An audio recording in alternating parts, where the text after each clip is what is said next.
Let's talk now about Dick Cheney, one of the most controversial politicians of the last, well, my political lifetime, certainly. Also someone who really did get things done. The statement from George W. Bush, who was president when Dick Cheney was vice president. Of course, Dick Cheney had many roles. He was White House Chief of Staff, he was Defence Secretary, he worked, I think, for 5 different presidents, actually. George W. Bush said, "The death of Richard B. Cheney is a loss to the nation and a sorrow to his friends. Laura and I will remember Dick Cheney for the decent, honourable man that he was. History will remember him amongst the finest public servants of his generation, a patriot who brought integrity, high intelligence and seriousness of purpose to every position, I should say, he held. Dick's love for America was second only to his family. Laura and I have shared our deepest sympathies with Vice President Cheney's wife Lynne and their daughters and grandchildren, of whom he was so deeply proud." Well, let's just remind ourselves of what Dick Cheney said. One of the many, many things he said about the Iraq War. This was in 2004. What we did in Iraq was exactly the right thing to do. If I had it to recommend all over again, I would recommend exactly the same course of action. The world's far safer today because Saddam Hussein is in jail, his government's no longer in power, and we did exactly the right thing. Dick Cheney, who has died at the age of 84. Well, Michael Yaki is a US political analyst, a Democrat, a former senior advisor to Congresswoman Nancy Pelosi. Michael, you had some dealings with Dick Cheney. Tell us what he was like. Well, I'll tell you something, Peter. If you had asked me 10 years ago about his passing, I would have come on to say I'd come to bury Dick Cheney, not to praise him. But things have changed since then. I mean, he was someone with whom my former boss, Nancy Pelosi, sparred with many times. We would, and again, he was sort of the old school politician, someone who you would fight with, in a policy level to the death, and sometimes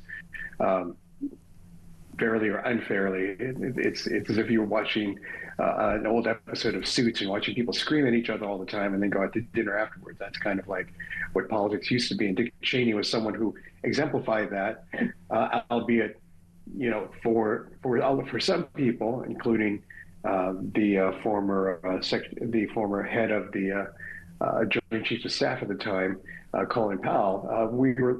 There's some, I think, concern about the fact that we were led into the Iraq War under the misinformation that Saddam Hussein had weapons of mass destruction. I think that kind of cloud still hangs over Dick Cheney, notwithstanding the fact that, as you said, he served as Chief of Staff to Gerald Ford. He was the Secretary of Defense for Bush 1. He was the Vice President for George W. Bush. His daughter succeeded him in Congress.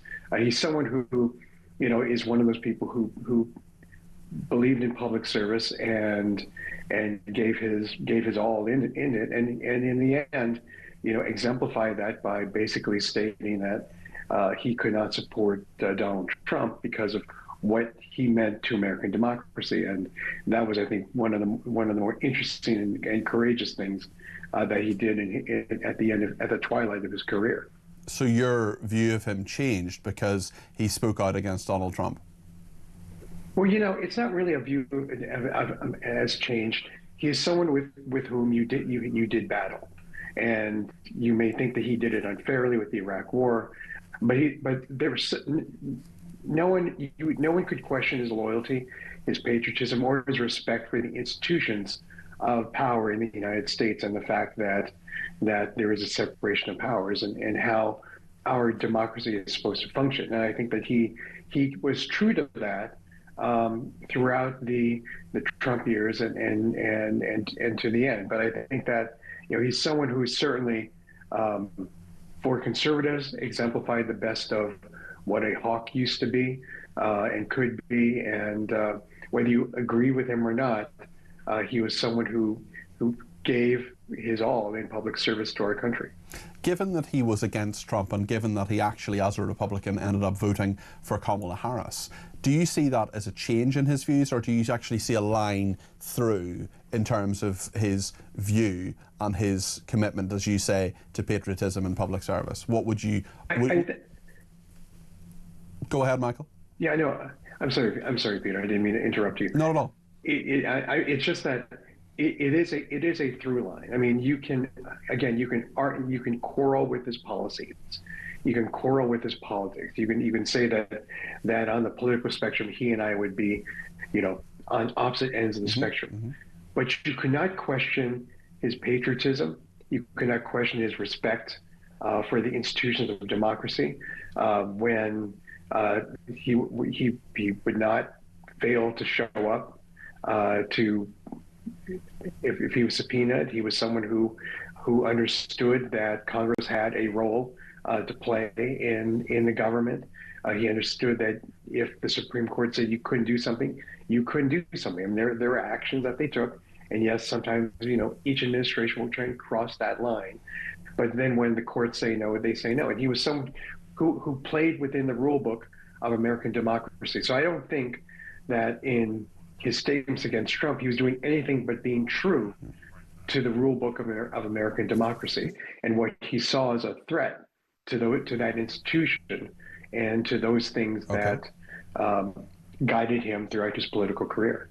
How wily a character was he? How much did he know the institutions of power and how to exercise that power? Because, I mean, the story I love about him is when he was asked by George W. Bush, find me someone who can be my vice presidential candidate, and then he sort of went, maybe it should be me.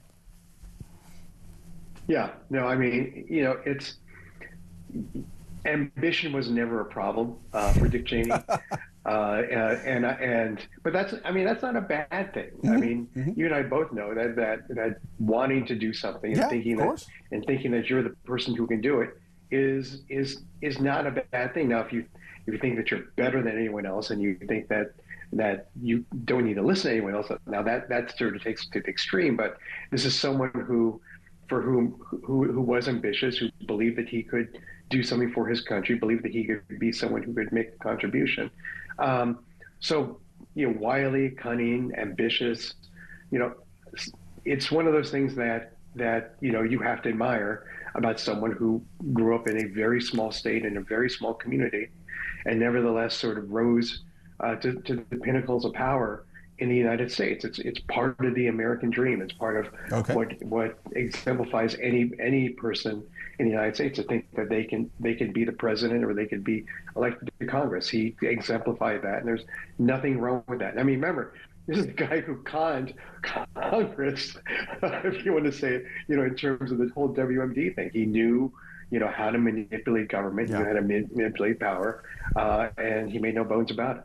Michael, thank you. That's Michael Yaki there, US political analyst and former senior advisor to Congresswoman Nancy Pelosi. We'll talk about the sport in just a second. Stay with us here on Talk.